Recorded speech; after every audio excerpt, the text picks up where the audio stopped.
about smoking there, did you see that the UK is thinking about introducing, it looks like it's going to introduce a disposable vape ban countrywide?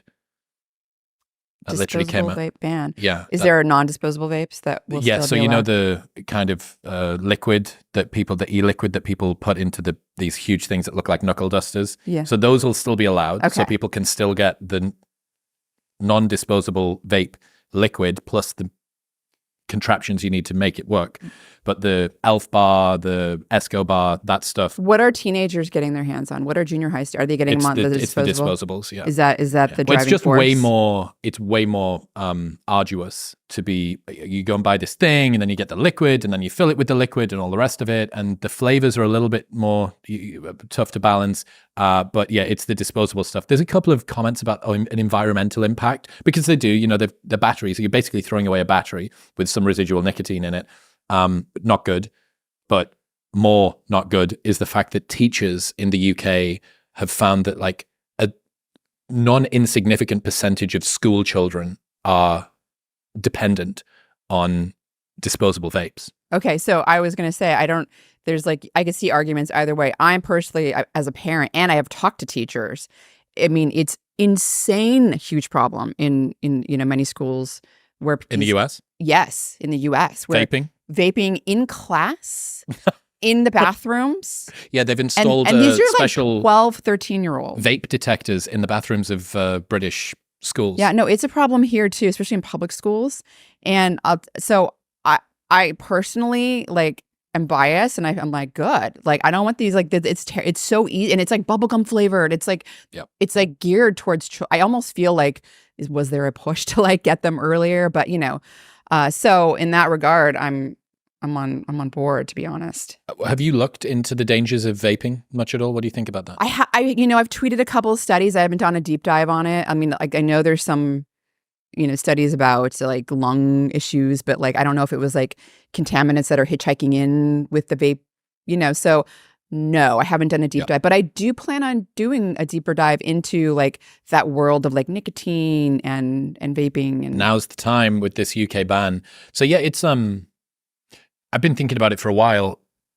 Has the introduction of fruity flavored vapes, like sparkle, rainbow, unicorn dust flavored vapes and stuff, which are easily accessible, pretty cheap, 4,000 puffs or 2,000 puffs or whatever, so they last for quite a while. Has that been a net positive or negative? Because it's certainly allowed a lot of people who were previously smokers, and cigarettes are, no matter how bad you think the vapes are, cigarettes are so much worse, like 20 times worse, based on the stuff that I've seen as an uneducated reader of non-scientific journals.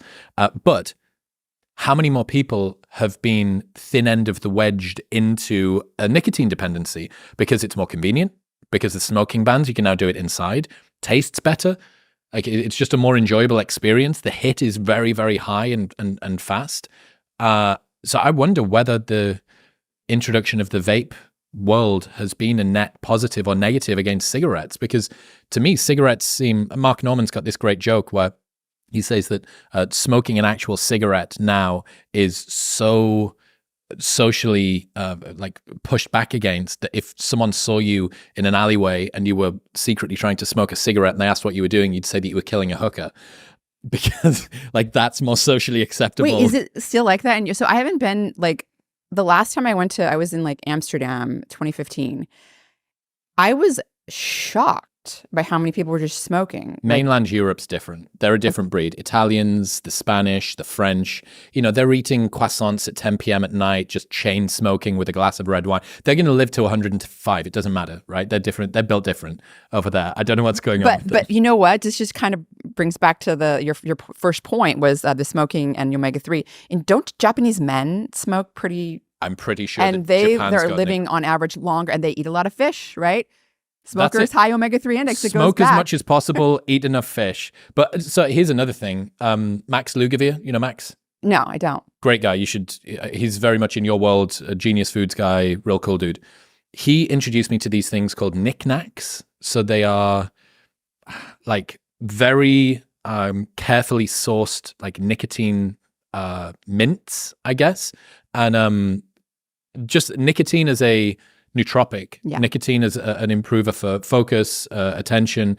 Seems to be like that's big at the moment. But then the pouches, Zins and snus and stuff like that, there's a lot of questions about what's that doing to your gums, what's actually in that. There's flavorings in them now, where the flavoring's coming from. So it's like there's this permanent sort of cycle of something new comes in and, oh, that might be really great. And then it comes out the bottom end and you're like, oh, we don't know what's in it. And it might actually be really dangerous for everyone. So someone that's in their 30s and in that world that like I'm not in, is who mentioned to me, like, have you looked into nicotine? Because I use these Zen. Is it Zen? Yeah. And I'm just like, what is this? Like, this is like it's an entire new universe of like, stimulants. I have got to look into all this because like eventually my son will be, of the age. And so that's kind of what started my interest in doing a deep dive on nicotine is like, okay, well, is there a negative effect? Like maybe there's a trade-off. There's always a trade-off. There's always a trade-off. So what is it? What is it? Right? Very interesting.